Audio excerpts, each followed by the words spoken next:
Hello again, this is BDU. I thought I might talk about books versus e-readers this time. I'm going to start off with books and then I'm going to get to e-readers. Physical books like these have been around since the dawn of time. Although they've been made out of multiple different types of materials, the general formula for a modern book that you see right here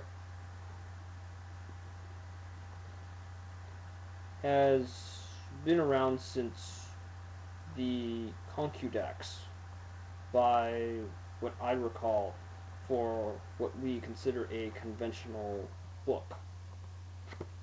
Although there have been many different kinds of books made out of different kinds of materials since the dawn of civilization, such as clay, wood, metal, different kinds of inks, papyrite, you name it.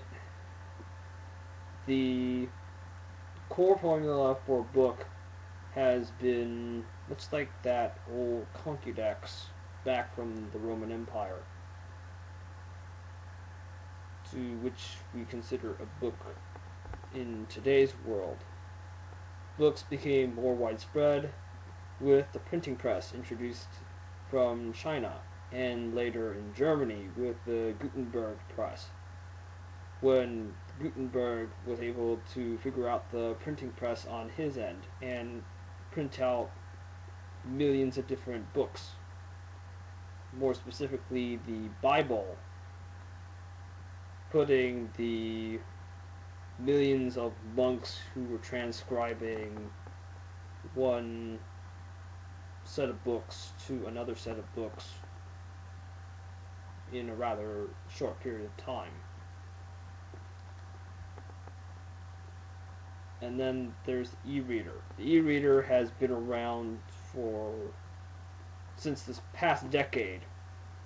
I first heard about the e-reader back in 2008 during a multimedia class when the question of the e-reader came up. The instructor introduced me to this e-reader thing. I thought it was all silly and stuff. But then in 2009, when more of the e-readers started popping up all over the place, I started to question whether this e-reader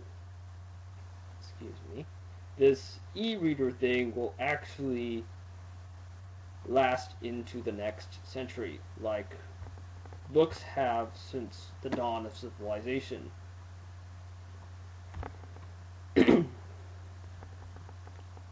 Books, as you know it, last for a long time as long as you keep them in a dry, cool place.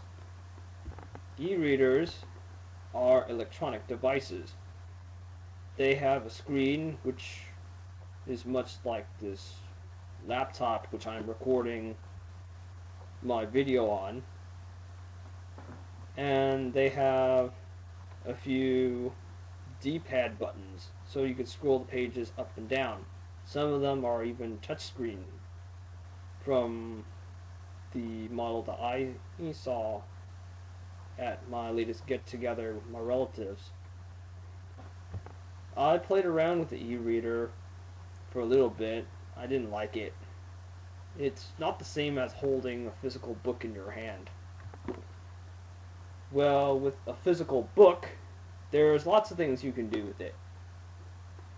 Although the downside, of course, is if you want to go find another book or go read another book, you have to pay more money.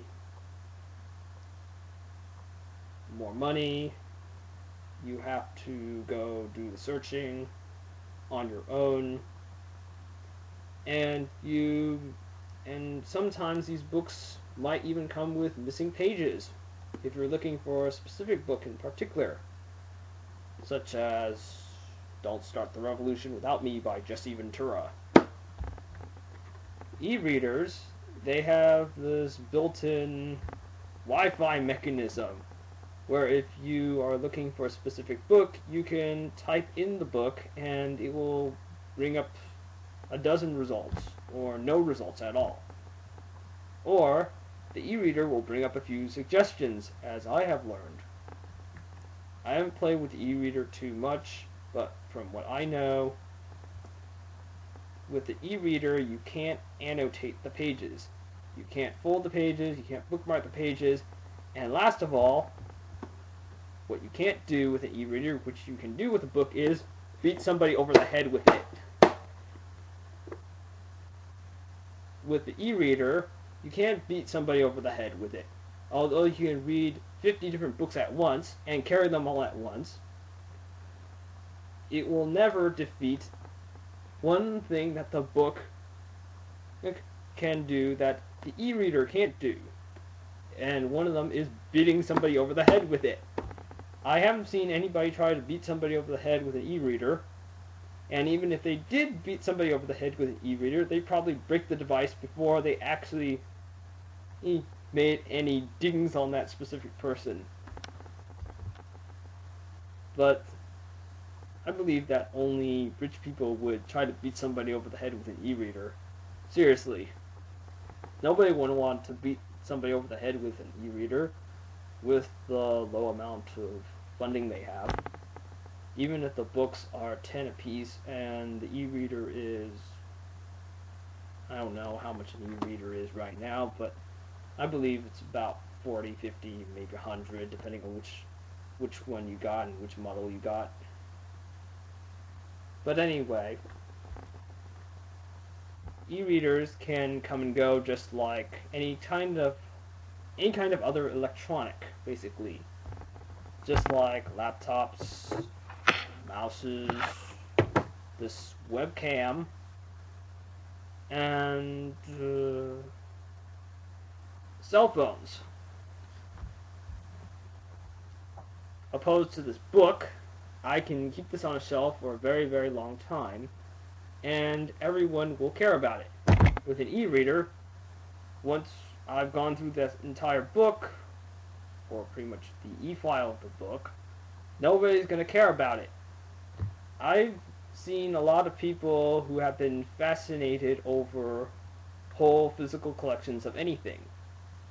Physical collections of books, physical collections of cards, physical collections of CDs, physical collections of swords, physical collections of guns, bullets, you name it.